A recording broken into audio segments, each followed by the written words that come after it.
Hello, Mermaid. So, I want to review a book. The book I want to review is this one. Crystals for Energy Healing, a practical source book of 100 crystals by Ashley Leavy. And before I begin, let me first say that there's not a lot of crystal healing in this book. I think the title, it sort of irritates me. Because crystal healing is one thing that's really not in here. There is like one layout, and I think one of the crystal grids is also about healing. Basically, a layout is when you lay crystals in a pattern on a person and use that as healing, while a crystal grid is when you put it in a grid, usually a sacred geometry grid, but it could symbol, but it could also be any kind of symbol. Other than that, the only real mention of the healing part is that in the section on the crystals, let me just find it here. You see one of these lines here, you have appearance and color, current availability, psychological correspondence, physiological correspondence. There you have then you have associated crystals by color and keywords. But anyway, for physiological correspondence, you have some keywords. For example, amber will work on the throat, the stomach, and the mouth. And yeah, and that's the only part you have about healing, at least when it comes to physical healing. You have a bit about various forms of psychological healing. But mostly it's about spiritual development with stones. And there's absolutely nothing wrong with that. Crystals can be an amazing method of spiritual development. But when you call the book Crystals for Energy Healing, I expect the book to be about crystal healing. There might be some sections on spiritual development, but then the main part should be healing. And while there are something about psychological healing, especially healings from traumas and so on and so forth, there's not really a lot about it. The main focus is basically putting obstacles behind you so that you can develop spiritually. And it also have a very new age and fluffy-duffy way of looking at mental issues. Basically, depression is because you aren't using your full potential after your spiritual goals, yada yada yada yada. And yeah, sure, I do believe that there's a correlation between the spiritual and the psychological, and that if your spiritual self is completely out of whack, that can lead to both psychological and physiological illnesses, absolutely. But it's just such a simple thing. It's just treated in such a superficial way. So the healing part of this book is basically non-existent, which annoys me about the name. Because, I mean, okay, I like pineapple. Pineapple tastes good. However, if I buy a tin of beans, let's say beans in chili sauce, and then I open that and I see pineapple, it doesn't matter how good that pineapple tastes. If I was buying chili beans, I wanted chili beans, not pineapple. And it is a little bit like that. As a tool for spiritual development using crystals, this book is pretty good. But the title's all wrong. But I'm not going to just crucify the author for this, because I do know that when author comes to the publishing house and says, yeah, I have written a book, here's the manuscript, and then the publishing house looks at it and says, yeah, this title, that won't sell, call it In the ancient art of buttfuckery, it will sell a lot more books. Here you go. So yeah, it's not necessarily the author's fault, but we have to review the book as a whole, now don't we? So yeah, what does this book contain? Now that I have been ranting about the name, that doesn't really fit. Well, if I could actually get this open to the index, the pages are a little bit sticky together, which can be a little bit annoying. But glossy books often are, so it's nothing unique this one. Anyway, we have a how to use this book and an introduction. It basically describes how you can use the book. It's not that difficult. Then you have a crystal basic. This chapter is actually pretty good. It basically tells you everything that you need to know as a beginner to work with crystals. So it tells you how to cleanse crystals in various different ways, how to dedicate them. It does not contain how to program them though, but the author basically has this system for using affirmations instead, because she is pretty new agey. Okay, she runs something called the Love and Light School of Crystal Therapy. Yes. So it's all very, very new agey. And it wasn't necessarily a bad thing. I'm not one of those occultists that look down my nose at new agers, but know what you're getting here. And she's basically saying that if you program a crystal, then you basically program it to do one thing, and you don't let the universe decide, because having control yourself would be bad. I do think that her system is quite interesting, and I might try it. It basically involves setting an affirmation and working that affirmation together with a crystal. So let's, for example, say I'm holding a presentation.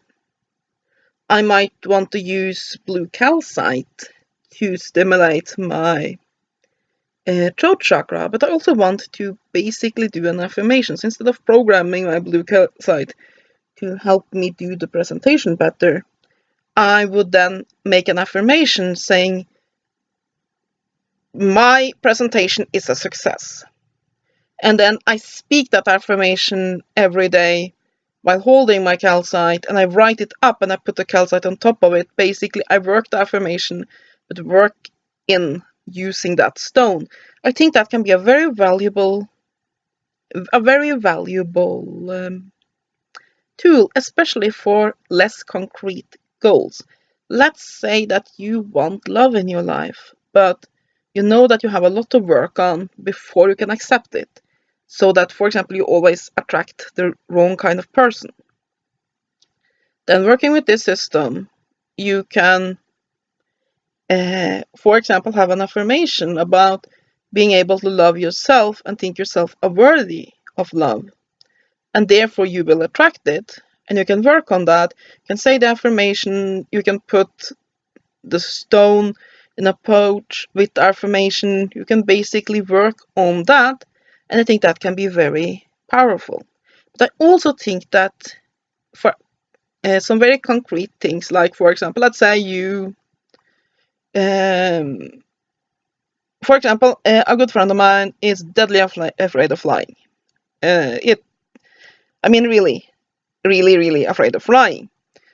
So I was thinking that I would take one of the stones that are typical of being good for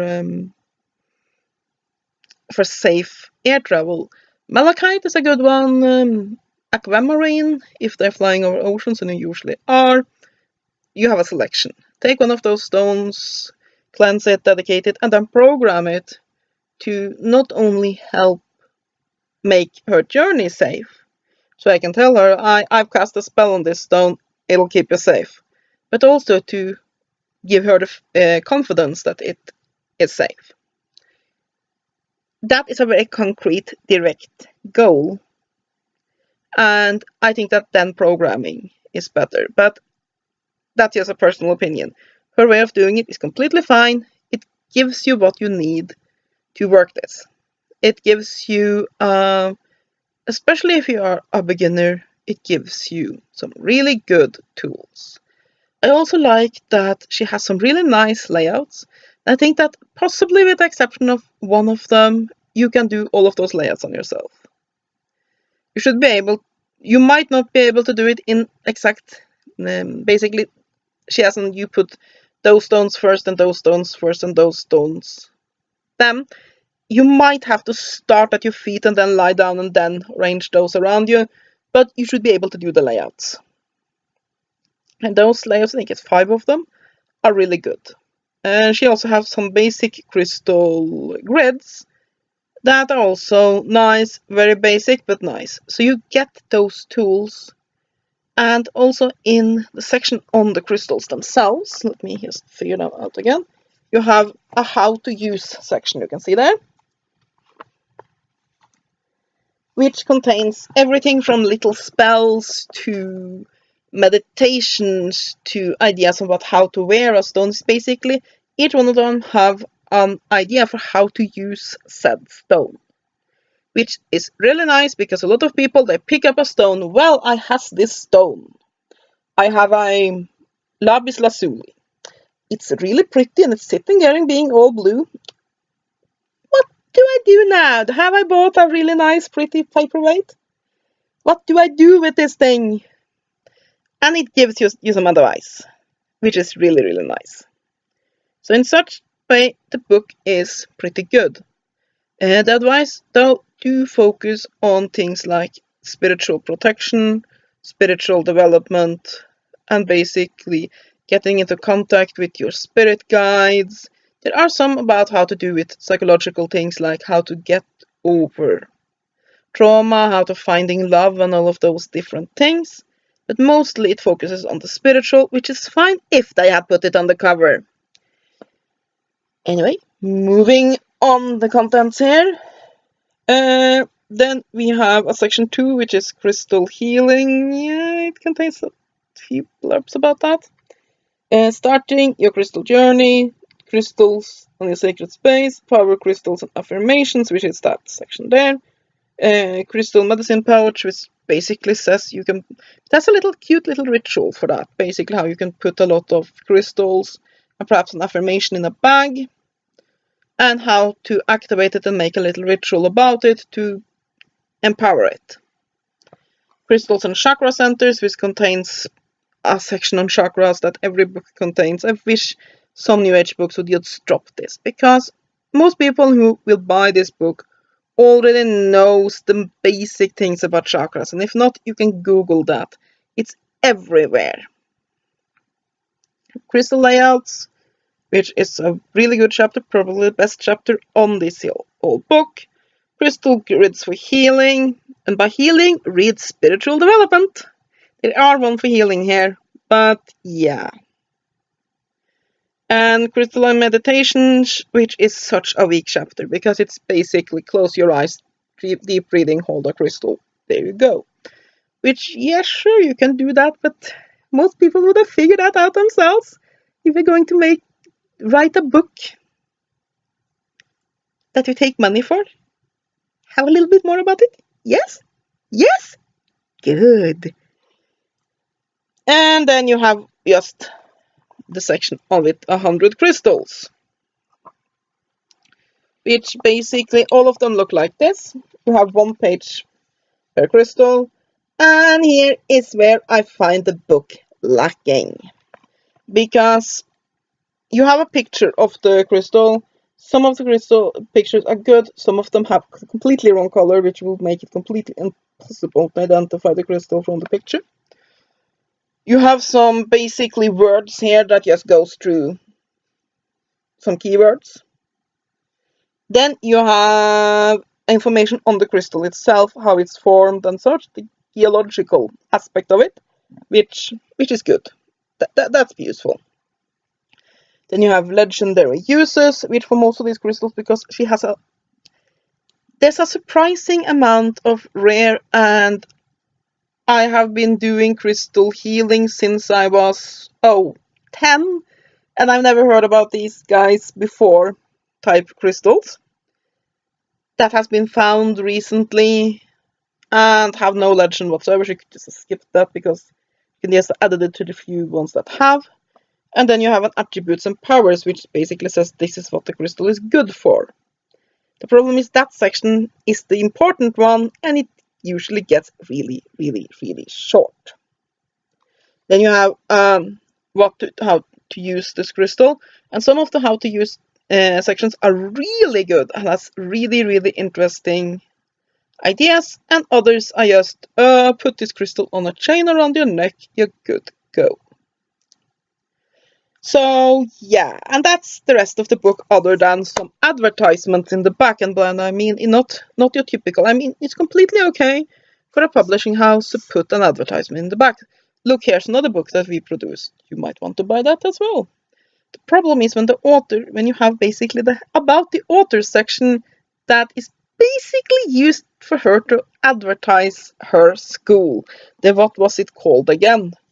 The Love and Light School of Crystal Therapy.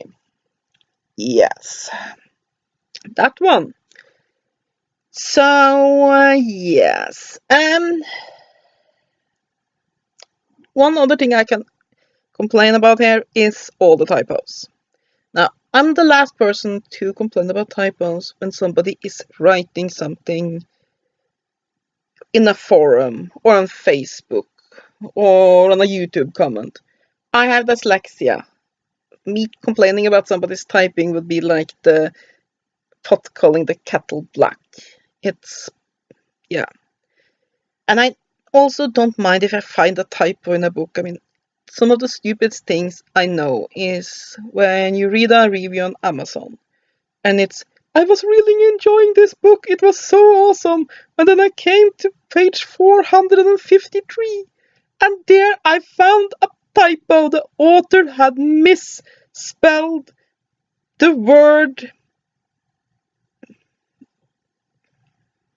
another. She had put an extra T in it, and now the whole book is ruined for me because there was a typo in it. It's very easy to ruin things for you. So, yeah. When you have a whole book, there's going to be a typo or two. Not a problem. But there's a lot of typos in here. And there's a lot of pretty big typos. And then sometimes in the crystal section, you have information on one crystal, and then it's suddenly named something else. So, for example, the very first, let me see if I can't find it. The very, very first entry here. Hello, Amazonite. Are you the first one? I think you are. No, you're not. Here we have agate, Lulais agate. And then it starts to this, suddenly, randomly here, it starts to call it aquamarine. You have sometimes where you have psychological correspondence and physiological correspondence, and sometimes they are played so that you basically just have one of them repeated twice. You have typos that makes it impossible to understand what a section is talking about, and things like that. And there's so many of them, I am thinking this book was just rushed out. And really, there are some good sections in this book, absolutely. Like the section about the affirmations, using stones with those, some of the rituals, some of the how to use these stone sections. All of those, some of those are really, really, really good. But the book feels rushed. It really feels like somebody went to the author and said, okay, here, write a stone book. We want it by next Thursday. And some random stone images that wasn't really checked for color and so on and so forth, but just thrown in there. Some drawings of people in meditation position so we can put on some chakra dots. All of that was put in there, and nobody really read through it too much to check for errors. That is what it feels like. It feels like a complete rush job. And that's a real shame because the book has some nice things. So yeah, should you buy this book? No. Unless you can find it in a bargain bin, it is not worth what was you in 1999 US dollars or $20. No, this is a rush job. It has so many flaws, so many issues, and yeah, if you can find it in a bargain bin or used for like $5, there's enough useful information here that might be worth it for you.